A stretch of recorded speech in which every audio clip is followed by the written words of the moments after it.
ముఖ్యమంత్రి గారు ఆడే డైవర్షన్ గేముల్లో తుమ్మిడిహెట్టి ప్రాజెక్ట్ ఒకటి. 2.5 ఏళ్ళు అయిపోయిందండి వాళ్ళ ప్రభుత్వం. 50% టైం అయిపోయింది, ఇంటర్వెల్ అయిపోయింది సినిమాకి. చేసేది ఉంటే ఎప్పుడో చేయాలి కదా, ఎందుకు చేయలేదు? ఇంకోటి ముఖ్యమంత్రి గారికి తెలియదా, ఆయన ఆఫీస్లోనే లేఖలు ఉన్నాయి.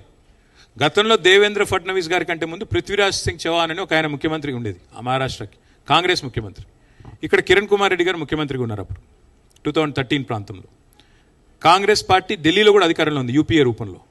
సో ఆంధ్రప్రదేశ్లో కాంగ్రెసే ఉండే, మహారాష్ట్రలో కాంగ్రెసే ఉండే, కేంద్రంలో కూడా కాంగ్రెసే ఉండే.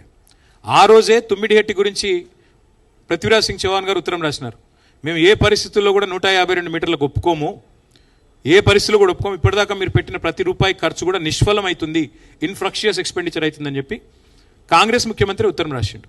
తర్వాత మేము వచ్చిన తర్వాత మేము కూడా ప్రయత్నం చేసాం. మొదటి 9 నెలలు కేసీఆర్ గారు స్వయంగా, హరీష్ రావు గారు స్వయంగా అక్కడ ఇరిగేషన్ మంత్రి గారితో, అక్కడ ముఖ్యమంత్రి గారితో పోయి కలిసి రిక్వెస్ట్ చేసి, సార్ మా ప్రాంత ప్రజల ఆకాంక్ష ఇది ఒప్పుకోండి అంటే, దేవేంద్ర ఫడ్నవీస్ చెప్పిన మాట ఏంటంటే, ఈ ప్రాజెక్ట్ కట్టొద్దు, ముంపుకు గురయ్యేది నా ప్రాంతమే అని చెప్పి నేనే పోరాటం చేసిన, నేనెట్లు ఒప్పుకుంటానండి, సమస్య లేదు, 152 మీటర్లు ఒప్పుకునే సమస్య లేదన్నాడు.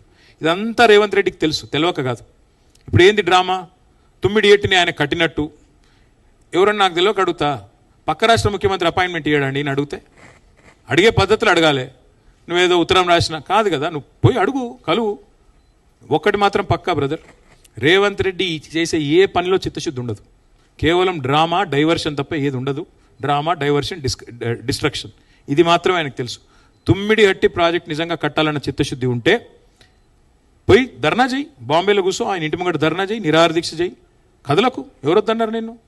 ఇది ఏది చేయకుండా ఏదో చేసినట్టు భ్రమ కల్పిస్తూ చూద్దాం ఏం చేస్తారు.